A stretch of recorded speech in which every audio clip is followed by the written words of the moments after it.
like the entire atmosphere changes. The weather drops like 20 degrees Fahrenheit, 25 degrees. And you have trees, and like mountainous terrain. So it's just a unique experience. It's on this little island in Hawaii, and you would never even think it. Welcome to a new episode of Most Memorable Journeys. I have been stalking today's guest for a while because I noticed him on Instagram, and I was actually a little jealous when I saw all the stuff that he posts. And I was thinking, what does this guy do? And I started studying him a little bit. And then I realized that he is the person with the world's largest travel social media account. And one of them is Luxury World Traveler. And there is other stuff. And then I saw all these pictures in the Temple of Karnak in Santorini. I saw customized cappuccinos and whatever. So I really am excited to have Gil Antolin on my Most Memorable Journeys podcast. Welcome. Thank you for having me. It's a pleasure to be here. I really appreciate you taking your time. And what I usually do at the beginning when I have a guest, because it's a travel podcast at the end of the day, I start ask people, when were you on a plane for the first time? When was I on a plane for the first time? Oh, wow. No one's ever asked me that question. That's a good question. First time I was ever on a plane was my family. We flew from Los Angeles to Phoenix. It wasn't a far flight, but for me, it was really big because I grew up in a family that was like lower middle class. So even to get on a plane then was quite incredible. And I have two younger sisters that went on to be like world-class gymnasts and represented the US national team. And they had a competition in Phoenix. And we all got to fly there because I don't even think we didn't pay for it. I think the organization did. So I still remember that. It was a big thing for me. Well, I wasn't first or business class, but it was still, memorable. So, because I think we're going to get to first and business class a little later. For now, it's economy. Yeah. So that was your first experience. And then you told me before that you were in a completely different business before you started the traveling or earning money with traveling or organizing all this traveling. How did this all come about? Yeah, great question. My background and degree was in finance, and that's all that I knew. And I, went into corporate finance right out of college. And then I went I was working in the auto industry in the US, which is a really big business, getting people loans that can't, obviously afford to pay cash, which is about 95% of the market. Then I went into mortgage loans when the real estate market in the US really caught fire around 2002, 2003. And, quickly started my own company and did really well into the financial crash of 2008, 2009, when pretty much the entire world went into a recession. So at that point, I had to start all over and I didn't know what I was going to do. And funny enough, I had a spiritual advisor that, saw the situation I was in. I was pretty much in the midst of losing everything that I had worked. I had built, bought my dream home and cars and, everything was like I had expected it to be, like dream life. Everything was great. And then it all got taken from me. So I was in a really bad situation and he wanted me to go on a mission trip with him to Africa. And I didn't really want to because I'm like, how can I help other people when I can't really even help myself right now? So I decided to do it. And then he wanted me to actually co-organize it, which seemed like crazy at the time, right? Because I was in the whole poor me and, my life sucks and why me? I was really in a bad spot. And I know a lot of other people have been in those spots, right? Where you're dead broke. You see no light at the end of the tunnel. There's no pot of gold at the end of the rainbow. But he convinced me to go. And so what ended up happening was I put together a team of 10 individuals to go, one of which was my brother-in-law. He played professional football in the United States. So he ended up paying for me to go because I'm like, I can't pay for myself. And long story short, I ended up in Uganda, Africa at an orphanage. And while I was at the orphanage, I had a life-altering experience, which really changed my life because here I was feeling sorry for myself in the midst of what I thought was the worst time of my life. And then I got to a place where I was in an orphanage in one of the poorest countries in the world. And the children that were there were just so excited to see us. And exploded in this song and this dance, and they did this whole routine for us. And it really just changed me, because I was like, here I am, feeling sorry for myself, thinking that like, I'm losing everything. And here's children that really have nothing and no opportunity and are orphans and don't even have electricity or running water or like all the basics that I take for granted every day. And, they're happier than most people I knew in the US. So right then and there, I was like, okay, whatever I do next, it's going to be in travel, because I feel like traveling, especially internationally, when you immerse yourself in another culture, can really have a lasting and prolific impact on your life. And then really like paying it forward, helping other people, just because that feeling was so great. We went there thinking we had raised money to help them, but really, in hindsight for me, they had changed my entire outlook on life. And it was life altering. So I knew I wanted to go into the travel industry after that, but really that's where my mindset shifted, was during that experience. That's amazing. I don't know if you know that, but if you have running water and electricity and the roof over your head and a little food in your fridge and a little money in your wallet or in your bank account, you are part of 8% of the world population. Yeah. 8. So, I mean, when you think, we forget very often when we feel sorry for ourselves for some rubbish. And of course, our problem at this moment is the biggest, and that is human. But then sometimes it's good to take a step back and take a little distance and understand that there is worse. So you understood that you wanted to help. You also probably understood one thing that I mentioned that in every single episode. You probably also understood that we are all the same. We all need safety, and we all need we need an income, and we want to be happy. I think that's a universal need. How Absolutely. Did you go about? What did you do then? So, it's funny. So I came home and I realized, first of all, I came home. I was still in the midst of losing my house, my cars, and a lot of other things I thought were important, but my attitude changed. And then I decided, okay, I got to change my attitude. I got to start being more positive. I got to start thinking more positive. I got to be around more positive people. So around that time,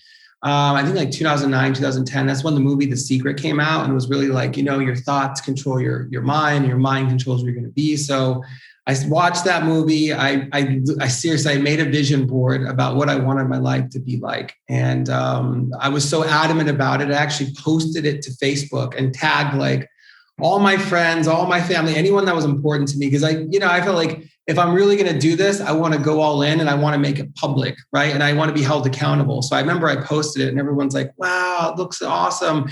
And like at that point in my life, it seemed quite like a little crazy, because, there was like private yachts and private jets and, luxury villas and hotel rooms and white sand beaches and all this life of luxury. 80% of it was travel based. When I look back at it, it's still on my Facebook, which is funny. Like there's still a picture of it, but like 80% of it was travel based. Right. And so then like shortly after I made that, my son was on Instagram with my 2 nephews. So they were all like around 11 to 13 years old. And it was Christmas time, and I get together with my sister every year for Christmas. It's like a family thing, tradition. We're a Mexican family. So everyone comes together. And I remember I walked in the room one day, and my son and then my 2 nephews, who were all about the same age, were on the couch giggling. And then, I was like, what are you guys doing? They're like, oh, we're on Instagram. And I was like, what's Instagram? And they're like, oh, it's like pictures and filters. And that's all it really was at the time. And I'm like, oh, okay. They're like, yeah, you just share it with friends. And I'll never forget. I'm like, oh, so it's like Facebook. And my son's like, Dad, Facebook's for old people. I hear that all the time. I mean, I was like 31 years old at the time. I'm like, I'm not old. What the? So anyway, I grabbed his phone and I saw a picture of the Maldives, which I didn't even know where the Maldives were at this point in time. It was like 2011. I had no idea where the Maldives were. And I just found this other page that was kind of like a travel team page, similar to mine now. It was just showcasing beautiful places. And then I saw a picture of like Zanzibar, which I had no idea where that was at, like Mauritius, Union Island, Seychelles, Whitsundays in Australia, places that I had never even that were outside of my scope of, like I'd heard of Bora Bora in Fiji, but I had no idea the difference. I knew Hawaii because it was close to me, but, prior to social media, people forget this, prior to social media, if you wanted to really learn about something on the other side of the world, you had to go on the internet or you had to like go into an encyclopedia, right? It wasn't like readily available and it wasn't in your face every day like it is today. So I found the page intriguing, and I'd spent a lot of my money and resources on traveling and luxury when I did really well financially. So I said, I want to start a page, that's based on like luxury travel, and it was really just a passion project. At that point, there was no term influencer. There was no term social media influencer or content creator. There was none of that. Right? I just started it as a passion because I told myself I love travel. And I thought it was just a great platform at that time to share travel experiences on. So that's exactly what I did. And I got very addicted to it very quickly. And soon enough, I was spending like 6 to 7 hours every Sunday night researching all these destinations on the other side of the planet just so I could populate my Instagram with the best hotels and the best experiences and the most beautiful places and waterfalls and beaches and, all the reasons why people travel, restaurants and this. And when I first started, I would select a different destination every week. And I would just focus on that destination for 1 week and then try to put together what I felt like were the prettiest places and the greatest, things to do there, and the best hotels to stay at and best restaurants. And a lot of people found it like a really good travel guide and connected with it. And it started to grow very quickly, and like Instagram really became like my online vision board because I was spending so much time and energy on it and looking at it every day. And back then there wasn't scheduled posts. So I'd have like an alarm on my phone. I was posting 6 to 8 times a day for the first 5 years, which sounds insane now, I know, but I'd have an alarm on my phone every day. I'd be at work doing a job I hated. My alarm would go off, I would post. My alarm would go off, I would post. And I would do that throughout the day. And it just got to be like a habit for me. But the timing was right. Instagram, like a year after that, got bought by Facebook. And then a lot of people started to move, and my page grew and got big at a time when it was a lot easier. And so I was really lucky to kind of like catch that wave. It was like almost perfect timing, right? How amazing. How amazing. Now, I was a tour guide from 1980 to 1991 when there were no cell phones and no internet. And I worked in the Maldives. There was only the North and the South Mali Atoll, and they started developing Ari Atoll. The fastest that we could travel with was a speedboat. And It was absolutely amazing. It was an amazing experience. And I was very, very bored, I have to tell you. 6 months in the Maldives there. And I learned to dive. I had to do something. I just had to get myself tired. But it's fascinating. So you actually started posting all this stuff without traveling to these places. Yeah. Funny enough. So when I first started my page, I started with stuff that I had done. But, at this point in time, rewind to 2013, 2014, I wasn't a photographer. I knew nothing about photography then, nothing. There was no videos on Instagram. I didn't know how to edit. I didn't know anything. I just knew what a good picture looked like. And then for me, once I would research an area and then I would find like places like Angel Falls in Venezuela were like, oh my God, this is that. Mm-hmm. Then once I would find it, then I would go like on Google, Bing, and Yahoo Images, and I would try to find the best high resolution version of these places. And so quickly I started to really become like an expert in all these countries because I would spend, like I said, 6 or 7 hours a week just trying to learn as much as I could about the country. People would go there, right? And I started to see patterns. Like it was for restaurants, it was for hotels, it was for beaches, it was for landmarks, it was for natural beauty, whether that be mountains or waterfalls or rivers or whatever. Like there was reasons why. And then the great thing about Instagram is I could instantly see how well it was received by the community, right? And then you get to see how many likes and comments. And so I started to see the things that were performing well and things that weren't. And then I started to identify patterns in the photos and how they were composed and what they look like as to what was really performing well. And so it really taught me a skill set, which was, what photos and video, or so at that point, photos need to look like in order for it to perform well. And then once I kind of had identified that, then that's all that we started posting. Back then, the popular page was 9 photos. That was it. So if you made the popular page back in 2014, the entire world saw your photo for 2.5 hours, and you could gain 15 to 20,000 followers. Those were I call those the good old days. Yes, absolutely, because now it's really much more difficult. So at some point, though, this became your business. Yeah, so it was towards the end of 2014, early 2015. At this point, I had started to get invited to hotels to stay for free in exchange for taking a couple photos and posting them, which to me sounded crazy. But it was really after Facebook purchased Instagram that I realized that Instagram wasn't just a fad, because at that point, Facebook was the social media platform. Zuckerberg was already a superstar, and his company, the value was just going up, up, and up. And I realized that, like, okay, if Facebook is buying these guys for $1 billion in 2014 or whatever it was, then there must be something to it. And I just found myself spending way more time on Instagram and way less time on Facebook, right? Like I could just see, and then I started to see the pattern, and like my son and all his friends, like none of them, it was great because I had like a perfect, Gen X or Gen Z or like in my house, none of them were on Facebook. They were spending all their time on Instagram. And I'm like, this is the next generation, right? Like I decided to make a move, and I can't say that it was easy. A lot of people back then were like, you're going to do what? You're going to leave your business to pursue a career in what? Like Instagram? Like, yeah, I had a couple 100,000 followers at the time. They're like, yeah, but can you really do it? But, for me, I was just really, really now into it. And my passion for travel had grown immensely. And, I'd been an entrepreneur before, and I just said, look, I think this is a great opportunity. If I don't do this now, I might kick myself in the butt. I'm going to have to work super long hours, and I have a lot of downtime, but I think I can make it work. And so, I made the conscious decision in the beginning of 2015, to stop doing what I was doing and really pursue this full time. And it was, in hindsight, it was one of the best decisions of my life. But at the time, it was very difficult. Yeah. I can see that. Very difficult. Yeah. At the time. Isn't it also, isn't this what it's all about? It's taking a risk, because you could have stayed there and just earned your money and doing a job that you didn't really like. Isn't that what most people do anyway?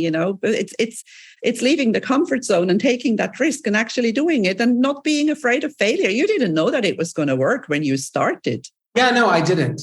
I didn't know at all. But I just figured, I went back to that time in 2008, 2009. I'm like, look, you wanted to do something in travel. You've now created something. And at that point, I had a couple 100,000 followers. So my account was one of the biggest accounts in the world at that time. There was, even most celebrities only had like 100,000 or 200,000 or 300,000 followers. And, I started getting invited to stay at hotels. I started getting a proposition to pay me to post their hotels for like. So I just figured, I've always been really like a hustler entrepreneur. I'm like, I think I can make this work, but it's going to take my full-time dedication, right? And at the very beginning, it might not be easy, but really, I don't want to do finance and real estate anymore, right? It wasn't my passion. I didn't like wake up and be like, yes, I can't wait to get to the office. It was more like probably the opposite of what most people, experience every single day. Like the alarm goes off and you're like, oh God, like you're not excited to go to work. Yeah. But once I was able to start traveling and I started to be able to visit some like incredible places, especially in my local area and then surrounding areas, then it really started to, get exciting, because these were places that there's no way I could have afforded to stay at that time. Like absolutely not. $1,000 a night, $2,000 a night, $2,500 a night, places like in Hawaii and Costa Rica and Mexico that I was like, oh my God, so you're going to have me there for 4 days. I don't have to pay anything. And all you want me to do is put a couple photos on my Instagram and tag you. And they're like, yes. I was like, where do I sign? Sign me up, right? Yeah. But I also then started to see that this was going to be the wave of the future, right? Mm-hmm. I started to do a lot of research, and I started to notice that we were in the midst, and we still are, of the biggest shift in marketing the world's ever seen, right? Because traditional marketing, once the TV became mainstay in the 40s and early 50s, TV, magazines, radio were really it until the beginning of social media. That's how you got your message across, right? That was it. That was the way to do it. And then when social came, I saw that there was a new way to actually spread messages, and it was faster and it was more effective. and it was measurable, right? Where you could actually see how many people liked and commented. You could see how many people were responding. And I just thought, we're not going backwards, right? Kids now, I remember real funny story. So again, I was at my sister's house. It was like a Christmas after the one where I started my Instagram, and like big family there. One of my aunts was married to a guy who was in his late 70s, real cowboy, ex-cop, right? Wore a cowboy hat, cowboy boots, just whatever. And I was at my sister's house, and I remember it was like 5:30 or 6 in the morning, and one of my nieces woke me up. And she woke me up and she's like, I want milk. And I'm like, okay. Like I was a lucky contestant. So I walked downstairs and I got her milk. We went and sat on the couch, and the only person awake was my Uncle Carl. And he had this big cowboy hat on, and jeans and cowboy boots. And he had one leg over the other, and he was reading a newspaper. And my niece, who was like 4 or 5 at the time, asked me like, what is that? What is that? I'm like, it's a newspaper, right? Again, trying to explain this to a 4 or 5-year-old. And she said, what's a newspaper? I said, it's the news, but it's what happened yesterday. And she looked at me like I was crazy. And I swear to God, she reached down and picked up the iPad that was sitting next to us. And she's like, wait, isn't this news? And she showed it to me. I'm like, yeah, this is the news that happened today right now. But that was yesterday's news. And I just I'm like, wow.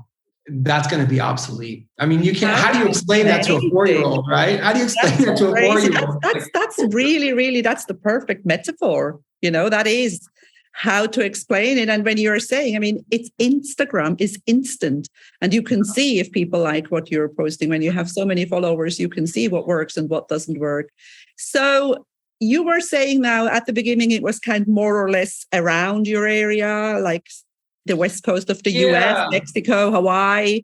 When did you start going far? Yeah, great question. So 2015, I got invited to the Maldives. That was my first super far trip. I think it was my first super far trip too. Yeah, it was I got invited to, actually it was Thailand, Maldives, and Bali were all within a 2-year period. I don't remember which one came first, but there was a luxury villa in Koh Samui, Thailand, 14 bedrooms that invited me, said, bring your whole staff, make videos, make content, just come. It's like a luxury villa hotel where they have, it's a private luxury villa on its own grounds, its own, spa with its own pool, its own beach, its own living room and cooking area. They provide a chef. They provide full staff. It's like being in a hotel, but you're in your own villa. And we went there, and I just remember being like, wow, this is incredible. And then next I was in Bali, and then Maldives is where it really was just oh my God, I got to go to 3 or 4 different resorts. I mean, that obviously highly motivated me, right? Because now I'm doing things, and they're paying for my airfare, and now I'm doing things that are way beyond my means, but really started to mirror that vision board that I had made all the way back in the day and posted to Facebook. Private islands with white sand beach. That's what, the Maldives, that's all that it is, right? Private island, white sand beach, and I didn't know this before visiting the Maldives, that every island is just one resort. It's not like Bora Bora, Hawaii, or Fiji, where there's they're huge islands. And the Maldives are just really small atolls. Some of them you can walk around in 15 minutes, but it is a private island just for that resort. So yeah, that's when it really started. I'd say 2015, 2016 is when it really started to kick in, and then by that time I was all in, and I knew I had made the right decision, and it was a great decision to make. Tough at the time, but definitely paid off. So is it possible to do that today? Is it possible for somebody, because we have people listening? First of all, I want people who are listening to us, I just want to repeat, vision boards work. Make a vision board. People think, it's silly, it's these women who make a vision board, and it works because what you focus on is what you find.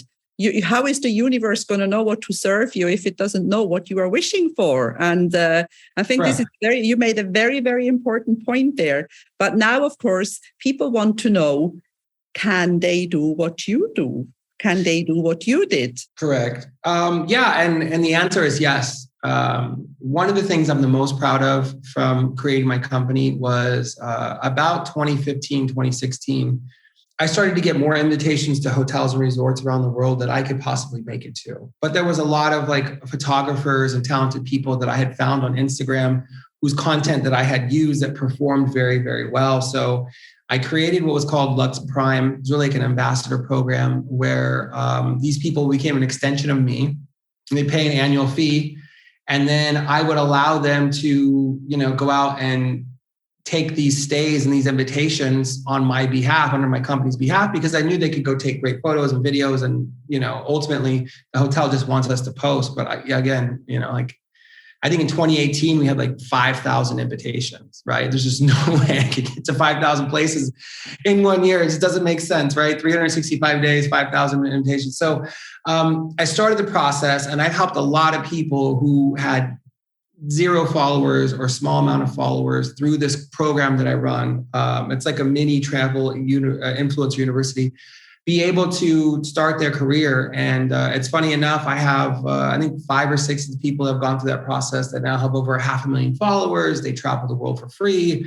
And when anyone asks me, is it too late? My number one response is no. And again, it's because we're still shifting to an entire digital marketing world, right? And the next 5 years, literally TV won't be obsolete, but I feel like magazines and radios will be pretty much all but obsolete, right? So all that attention has to go somewhere. And the fact of the matter is that 91% of the time people spend on their smartphones now is on social media apps, and it's only getting more and more. So as that trend continues to go, and now half the entire planet, over 3.8 billion people, have smartphones, that's just the future of marketing, right? And like I was telling you before, there's over 40 million plus hospitality companies out there that need content created, that need digital marketing. And I would say, most of them, 95%, still have no idea what they're doing. And within the travel space, travel world, there's so much diversity. And I think there's just room for everyone, right? Because I have people that I've worked with that are like couples that are older. And then I have like solo backpackers. And then I have like people I work with that do gay and lesbian travel. And then I have a couple that has 2 kids and they've done family travel. And then I have another one, I have a blogger out of Orlando, Florida, who's a foodie and likes to go to all the Relais Chateau properties. And I have another one that just focuses on eco travel. And like, so under the constraint of travel, there's so many different subsections, right? And I feel like marketing, 5 years from now, will people will be following influencers or creators or whatever term you want to say that are very niche and like that they find that they're very passionate about. Because travel is a huge subject, but everyone has the different things that they like. And so they're going to get the inspiration from, if they're an eco traveler, if they're like a vegan and, they don't eat meat and they're very health conscious and they don't want to stay at a hotel that use single-use plastics or that isn't like environmentally conscious, then, they're going to follow someone that is the expert in that field. And, and that will be that'll be like the new normal, is following people on social media that are you really identify with your core values, plus like who you are as an individual. And so I say that there's more than enough to go around, because travel is the 6th largest industry in the world, right? In 2022, it's going to eclipse $8 trillion in revenue. And the world is such a big place that like there's enough for everyone to go around. And the other thing is people are like, well, it's so hard to go on social media. But I'm like, look, I know people that have like 30, 40, 50,000 followers that do this full time because they understand the space. So it's never too late. And I think there's plenty of opportunity for a lot of people to get involved in this. And, and I enjoy training them to do it. So. And that's what we're going to put in the show notes so people can get in touch with you and learn from you. Now, big question. What did you do during COVID? Great question. So I was actually one of the first people in the US to get COVID. I had COVID January 2nd, 2020, right? I had it before we even knew what COVID was. You didn't even know what it was. I didn't even know. My doctor didn't know what it was. I'm a big American football fan. In Pasadena, they have a Rose Bowl. It's like a really big college football game. The Rose Bowl arena in Pasadena can hold 100,000 people. And I was one of the 100,000 in this crazy environment. And someone there had COVID, and I'm sure like half the stadium left with it. So Yeah, I had COVID very early on.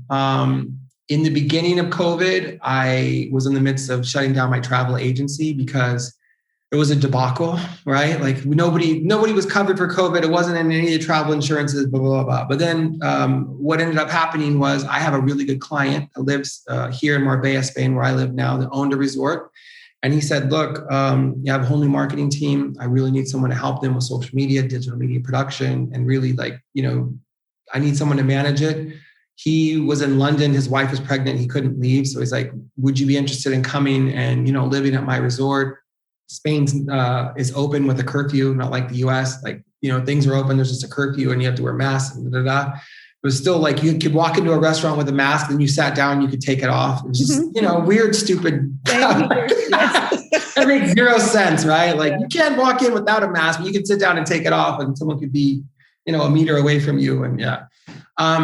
So I said, get me out of LA, because LA was completely locked down. It was one of the worst places. We had riots, we had homelessness issues, we had a lot of theft. So I said, yeah, please, let's do it. And, I'm more than happy to come live at your 5-star resort on the beach in southern Spain and, and not have to have room service daily and have all my meals paid for. So I came there to consult for him. And then I was only supposed to be here for 3 months, but I never left. And that was, about 2 years ago. So I've been here ever since. There are definitely worse places in the world to go through COVID than Marbella. So I can tell you, Cyprus wasn't bad either. We had quite a good time here. I mean, we were not allowed sometimes to go out, or we had to send a message, because we have a nice garden and we have the beach and we have the sun and light. So it was tough for some people. Now, time is passing very quickly, but I want to touch a subject that we discussed before we started.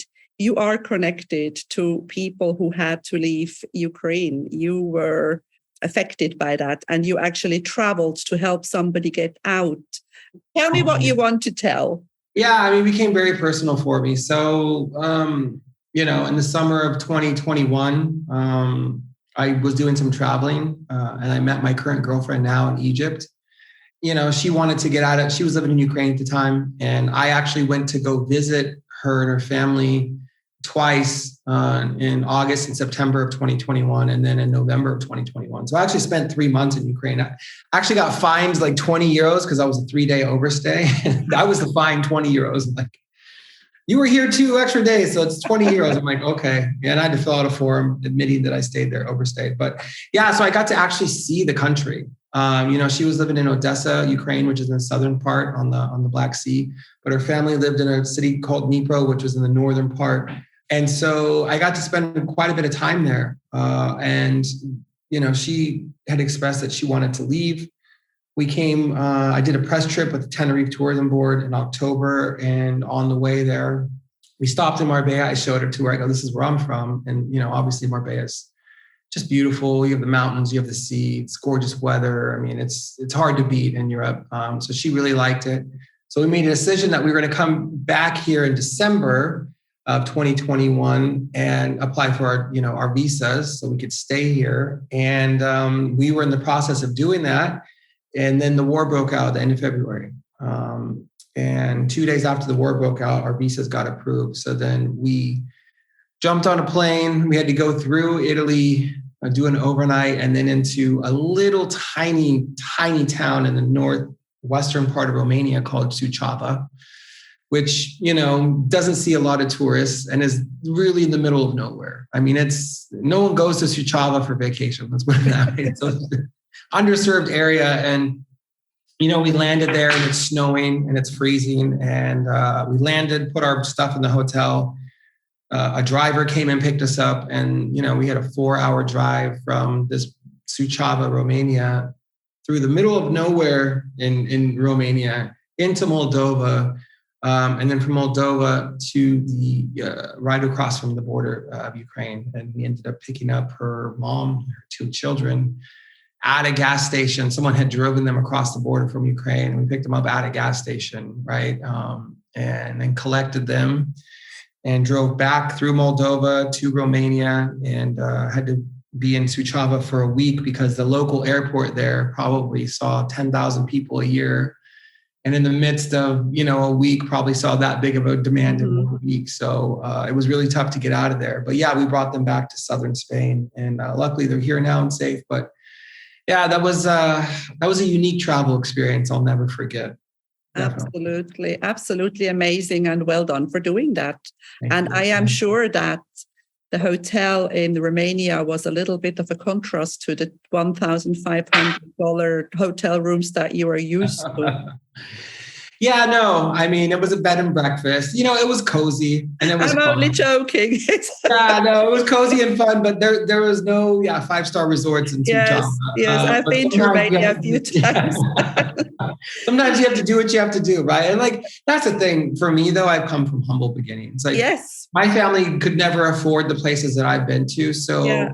I really try to keep myself grounded. I've never allowed myself to be like, oh my God, it's like. But you're enjoying it. You're enjoying it and appreciating it. What was the most beautiful place? Do you have one? I mean, it's a bit of a stupid question because I'm sure you've been through many, many beautiful. But is there one place that really stuck out where you said, "Oh my God"? Yeah, I get that question a lot. I know. It's so tough because I think now I've been to, in surplus of 500 luxury hotels around the world, which just sounds crazy, right? If you rewind to me when I lost everything in 2009 and said, "Oh yeah, by 2022, you'll have done this," I would have told you you're absolutely crazy. Right? You're just, yeah. There's a couple different places that really, really have stood out to me. Just all things being equal, I would say. One of my favorite places in Hawaii, which is really, really not that known, but I think is a unique luxury experience, is the Four Seasons in Lanai. Lanai is a tiny island. You can take a ferry there from Maui. It's 45 minutes. Or you can actually fly there, but not a lot of people do that.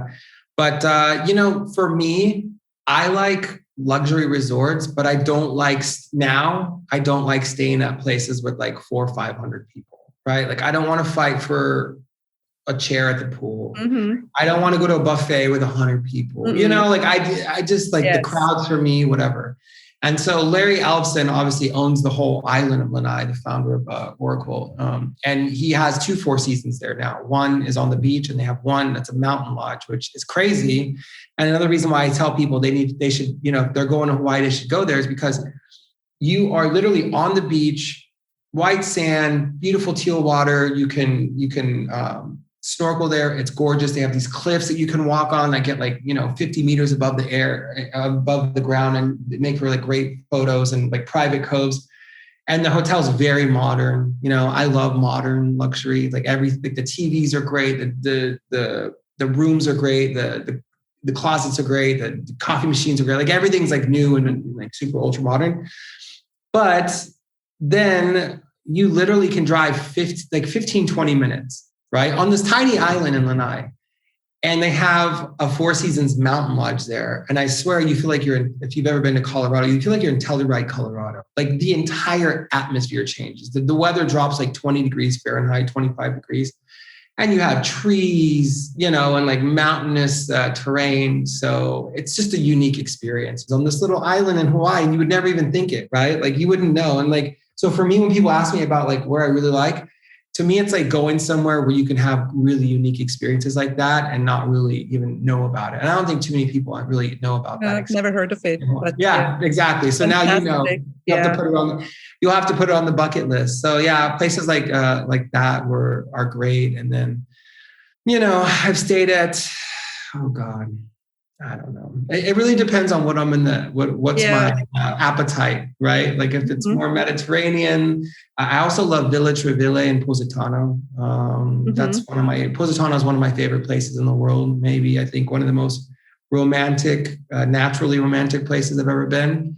And you have these big mountains that collapse into the sea, and everyone is probably seen on Instagram, the Positano, town. It's all the colored buildings and very, very unique, but the water is amazing. The food is amazing. The culture is amazing. And, there's very few places in the world where you have mountains that really drop into the sea, and to a sea that's swimmable. So that's another one of my favorite places. And Villa Treville is arguably the nicest hotel in Positano. One of my friends that I've met through Instagram owns it, and it's just quite magical, right? Like if any guy asks me, like, where should I propose to my girlfriend? I'm like, look up this place. You do it there, you're golden.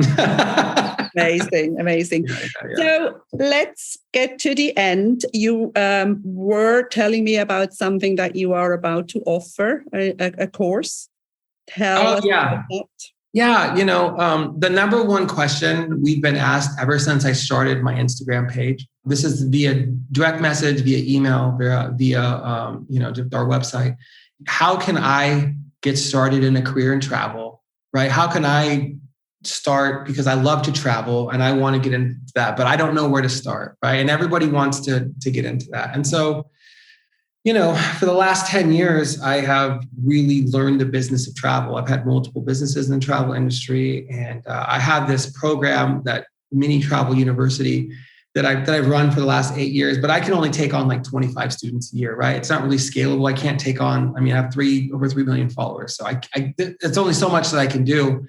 But still, the number one question is, how can I do that long term? And then on the other side of it, I really noticed that, with all the places that I've been to and all the hotels that I visited and all the meetings that I've had in hotels by attending these big travel conferences, it's like I'd meet someone and be like, this beautiful hotel in Belize on a private island, or I have this incredible, eco resort in Costa Rica, or I have this awesome, beachfront villa in Mykonos. And people would be telling me about their hotels and resorts. And I'm like, oh my God, it sounds amazing.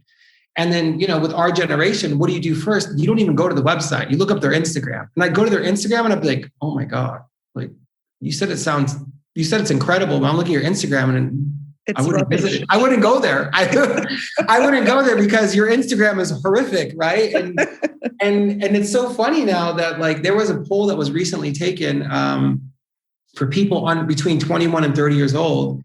And it said, how important is a company's hotel Instagram page in you booking? And it was the number one affecting factor. So just let that sink in. The number one factor affecting these under 30-year-old consumers is how pretty the Instagram page of some of these places are. Crazy. Yeah. And I personally noticed that 99% of people in hospitality don't have spectacular Instagram page. Like their hotel could be absolutely stunning and their Instagram is absolutely horrific. Who's got 6 of these? And, in 2023, she'll have 12 weeks of free travel staying at her clients' pages. And think about this, 12 free weeks, right? They pay room and board, not alcohol, but who cares? So 12 free weeks of a free room at a luxury hotel. She's actually working for them. She's making 3.5 times what she used to make at her old job. And she can do it all from the comfort of her own home on Instagram, right? And compared to what she was doing, I won't say what it was, but it's quite a difference, right? She hated her old job. And so for me, this is really like the culmination of 10 years of watching the industry, watching it evolve, studying the hospitality professionals, seeing where they're falling short, then recognizing the actual consumers who would love to travel, and then creating, this course that actually will help both of them. One, the hotels, resorts, and hospitality companies will have a much better image visually of who they are and not lose out on clientele because they don't know what they're doing.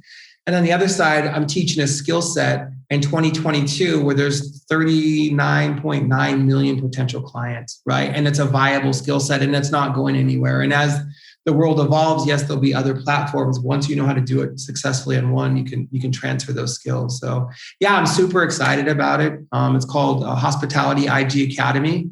And, if you go to my Luxury World Traveler Instagram page, in our link tree, it's the first option. You can click on that. You can register. We're in pre-sale. But yeah, for anyone that wants to be their own boss, would learn to love how to travel, would learn to love a skill set where there's actually a demand for it, right? Like a real demand, not like a fake demand, but where I know there's millions of potential clients and they get to be able to travel and stay at some of these places for free, then it'll be right up your alley. And I think it'll appeal to a lot of people.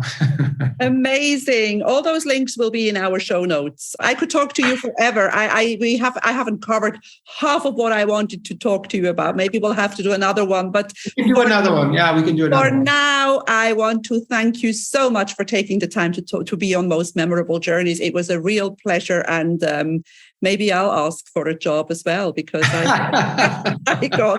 I just got very, very motivated. Gil Antolin, thank you so much for being my guest today. Absolutely. Thank you for having me. If you enjoy my podcast, please like, share, and subscribe to my channel. You will find all the information in the show notes.